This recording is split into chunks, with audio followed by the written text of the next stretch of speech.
Dalam nama Bapa dan Putra dan Roh Kudus, amin. Umat Allah yang terkasih, hari ini 4 Maret 2022 dalam masa Prapaskah. Di hari yang ketiga ini, gereja memberikan kepada kita semua santapan rohani dari Matius 9 ayat 14 sampai 15 tentang murid-murid Yesus yang tidak berpuasa. Bahwa pada saat itu murid-murid Yohanes bertanya tentang puasa. Nah, rupanya Yesus selalu menjawab bahwa selama bersama dengan mempelai pria atau mempelai laki-laki, para sahabat mempelai laki-laki tidak perlu berpuasa. Nah, tidak perlu berpuasa saat bersama mempelai laki-laki. Sementara orang-orang Farisi dan murid-murid Yohanes berpuasa. Yesus lalu menjawab mereka secara rohani dan menunjukkan kepada murid-murid Yohanes bahwa Yesuslah mempelai laki-laki itu. Yohanes mengajarkan bahwa semua harapan dalam hidup ini hanya terletak di dalam Kristus. Namun ketika Yesus masih berkhotbah, murid-murid Yohanes belum dapat menerima. Sampai pada zaman Yohanes, hukum Taurat dan hukum para nabi ini yang masih dipegang. Hukum Taurat dan kitab para nabi menang. Dan sampai hukum Taurat itu berakhir, tidak seorang pun dari mereka yang akan menganut atau mempercayai pada Injil Kristus. Fakta bahwa Yesus hari ini mengatakan tidak perlu bagi murid-muridnya untuk berpuasa selama bersama dengan mempelai laki-laki, itu menggambarkan sukacita kehadirannya.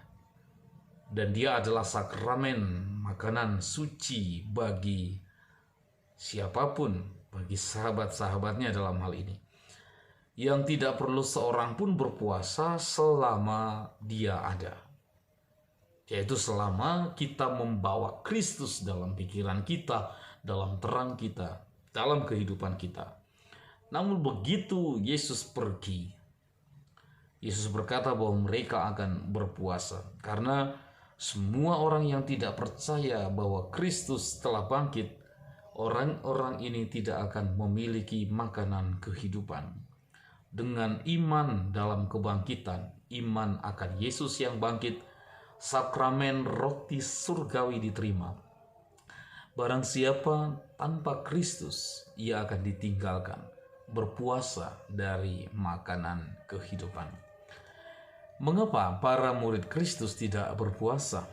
Alasan para murid tidak berpuasa bukan karena kerakusan atau bukan karena alasan untuk menekan hawa nafsu dan sebagainya, tetapi ini karena dispensasi dari pemeliharaan Sabat yang dalam perikop-perikop sebelumnya Yesus sedang membawa hukum baru, yaitu penggenapan hukum Sabat. Jadi para murid diberikan dispensasi dari pemeliharaan itu untuk lalu menggenapi nubuat. Pada titik ini Yesus menggunakan pernyataan tentang penderitaannya. Kemarin kita bicara tentang anak manusia, bahwa dia harus menderita, untuk meletakkan dasar bagi para murid untuk kehidupan selanjutnya. Dengan cara ini Yesus mengajarkan para muridnya dalam situasi ketika mereka harus menghadapi kontroversi dengan orang lain, dan melatih para murid Yesus untuk berlatih dalam hal-hal yang tampaknya bertentangan, menakutkan, yang pasti akan mereka hadapi nanti.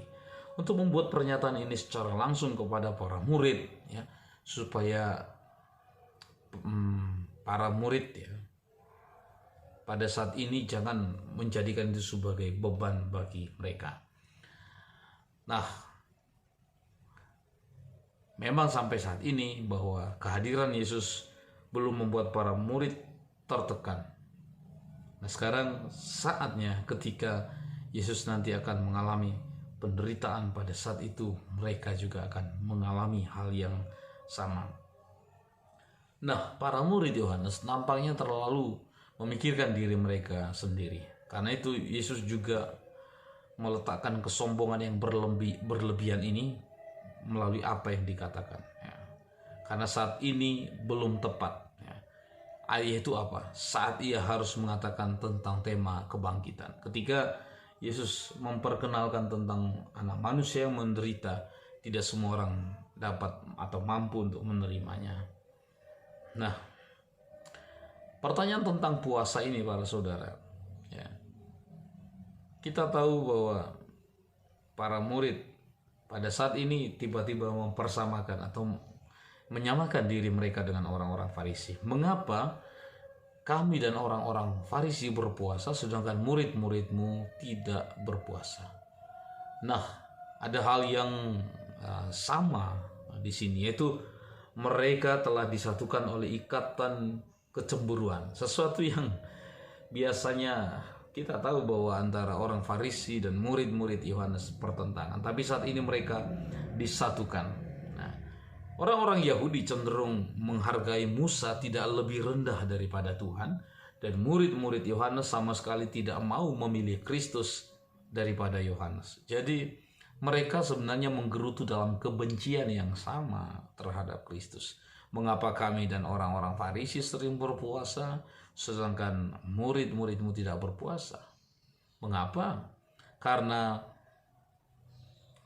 bagi mereka puasa ini adalah masalah hukum, bukan soal masalah kehendak yang kuat.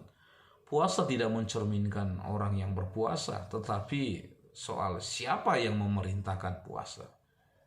Dan apakah lalu kemudian buah puasa bagi mereka yang berpuasa dengan terpaksa?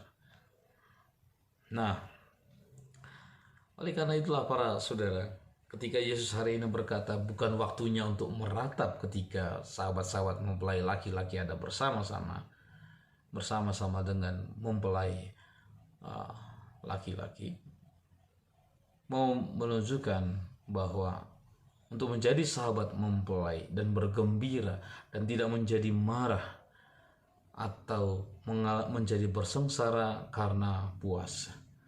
Ini sesuatu hal yang perlu untuk kita hindari. Bahwa kita tidak boleh menjadi marah atau kita tidak boleh menjadi bersengsara karena puasa. Sebaliknya kita harus menjadi sahabat mempelai yang bersuka cita. Dalam hal-hal tertentu memang para saudara bahwa berpuasa ini menjadi sumber gangguan dan juga bisa menjadi sulit bagi mereka yang belum memiliki watak yang matang. Nah, tetapi kalau orang lalu semakin menyadari esensi dari berpuasa saat ini